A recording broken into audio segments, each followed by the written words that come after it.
So this articulates by itself, It does, yes, yeah. So if I just press this. Okay. Oh.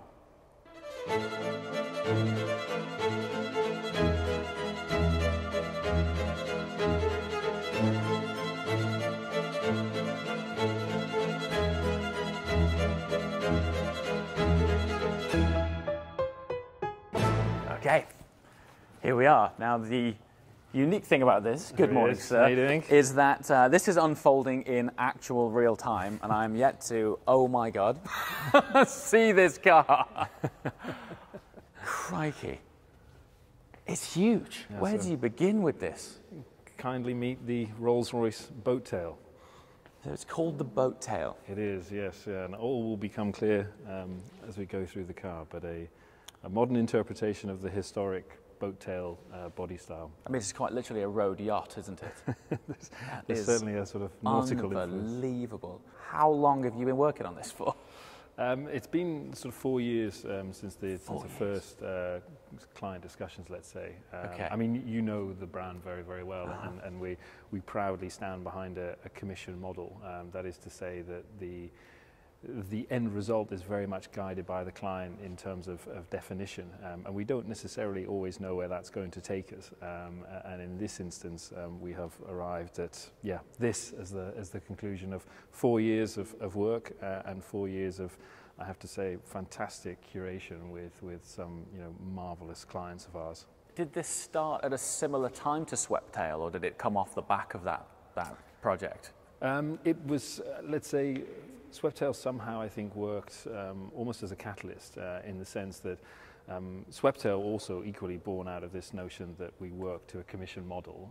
But I think on revealing Sweptail, everybody almost understood a new watermark in terms of where you can progress to. And that, I think it's fair to say, stimulated a level of imagination within our client base. And we like to think that all of our clients are extraordinary, but somehow within that group exists individuals who seek so much more than just the motor cars that we produce, and they seek that opportunity to curate and to commission, and that was really the start point for the preliminary discussions and the preliminary designs that led us in the direction of this wonderful motor car.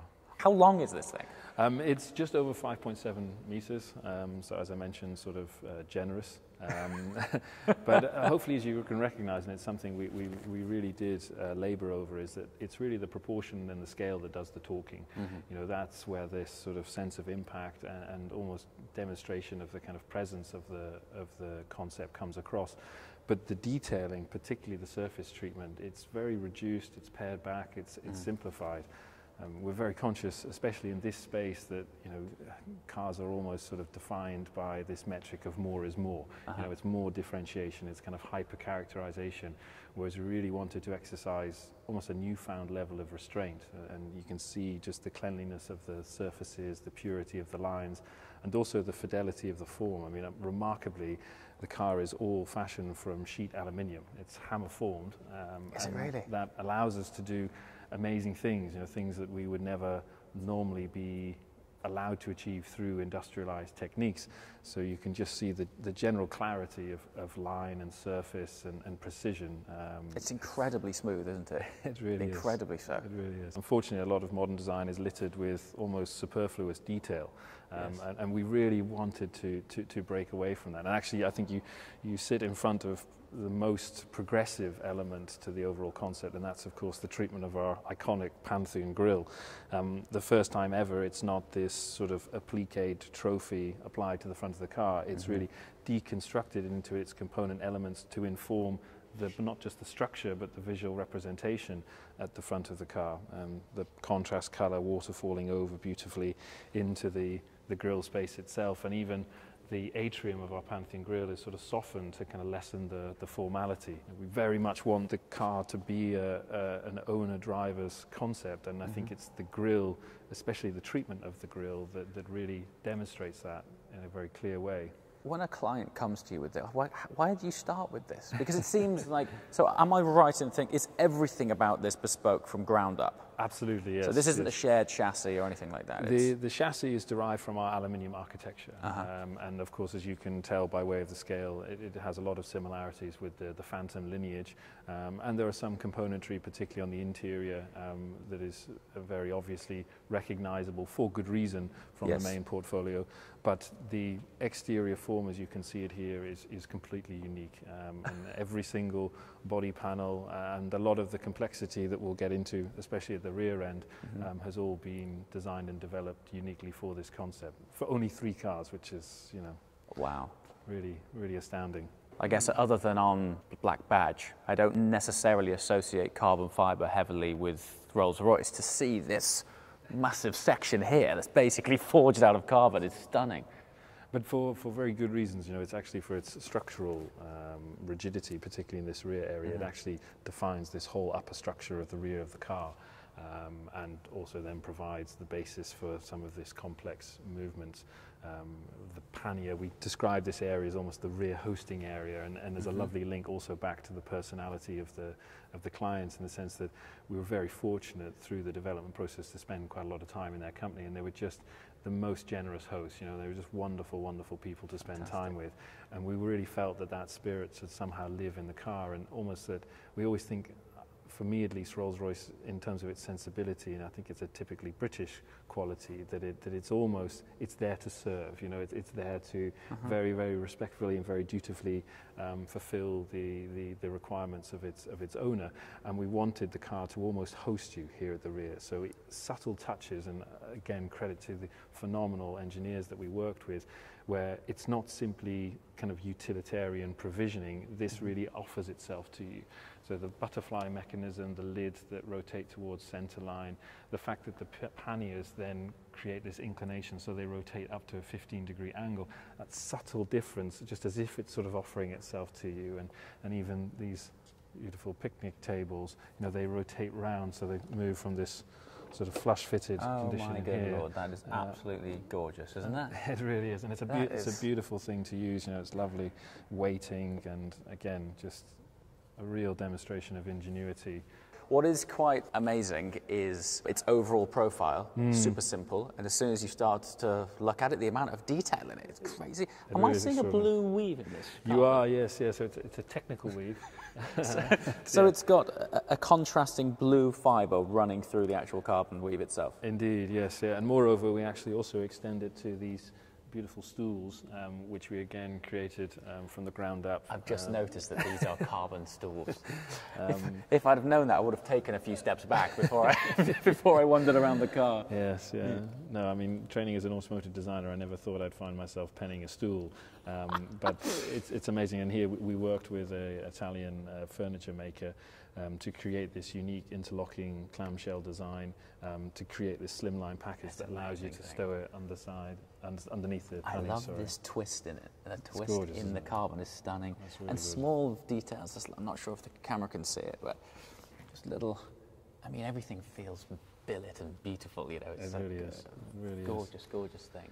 The most astounding thing for me with this project really is that it exists. You know, in this day and age, with the general consumption trends that we experience, you know, for not just a marque, but also for customers to impart with so much patience, so much trust, and so much encouragement for us to create something extraordinary, but for us to have the latitude to pen the car that we believe projects the modernity of the brand, you know, and really moves it on. It's not a retrospective fulfillment of creating something unique.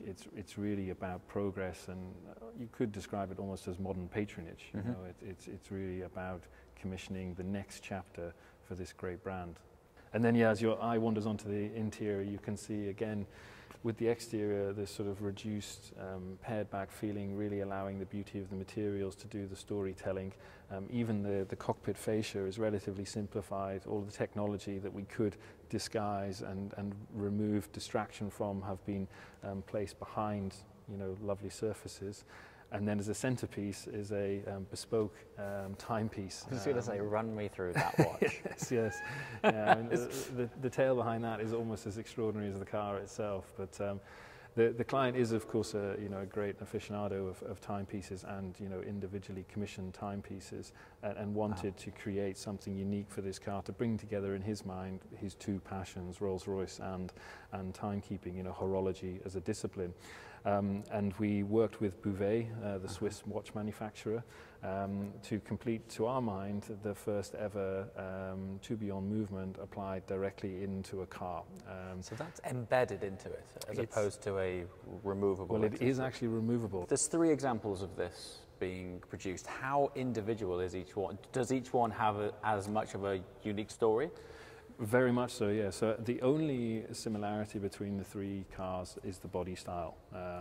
We wanted to create almost, you could describe it as a sort of critical mass of more than a one-off in the boat tail body style to really, almost qualify it as a modern interpretation. And that's really where the similarity ends. So all of the detailing, the materiality, the colors, the appointment in the rear varies considerably from one car to the next. Right, okay. But as you see here, standing at the rear, there's this wonderful symmetry. So on this side, it's provision for eating. Even things like, as I open here, you can see the Christophe cutlery. So we work with Christophe in Paris to create a unique cutlery set. It's inscribed with the car's name in here, and also the crockery itself. And then you can see the chilled food containers inside here, the non-chilled food containers here, salt and pepper grinders, not shakers, as we were reminded when we made that blunder with one of the clients. They described, when have you ever been to a Michelin star restaurant and used a shaker? Yes, noted. And I think this is the marvel really for me, because the ingenuity, the fascination and the engineering that has gone into this purely informed by the notion of hosting. Right, and nothing more. It's not about performance, it's not about, any of these other typical qualifications of engineering achievement. It's really just a beautiful, beautiful thing to use. And this, talking about the viability of the car, this has all been high-speed tested. So believe it or not, this, with all of its provisions, has been around Millbrook several times. Is it really? Yeah. So you've sent this round Millbrook, full setup in the back. Yes, yeah, just to make sure there was no noise, vibrations, and they even had to make some subtle adjustments to some of this configuration. And then, yes, talking about sort of accomplishment, the parasol, and not just any parasol, one that we designed and developed from the ground upwards, specifically for this application. So it deploys out of this sleeve in the center here. It has that cap. Again, you can see just the quality of execution. So has there been any enhancements to engine, or is that taken from existing family, translated into this? Absolutely, yeah. So it's from the Phantom. That's the only ingredient that's unchanged, because it's not what characterizes the car. And let's also face it, the client was extremely happy with the way Phantom. I was going to say, it's not like it needs changing.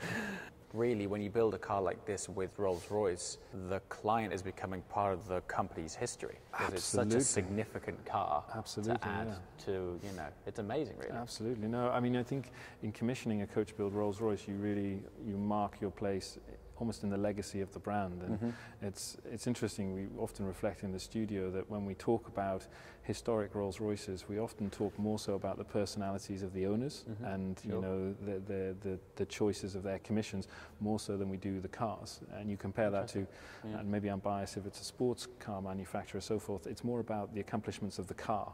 Yes. And I think that's an interesting part of the Rolls-Royce story that somehow makes us unique.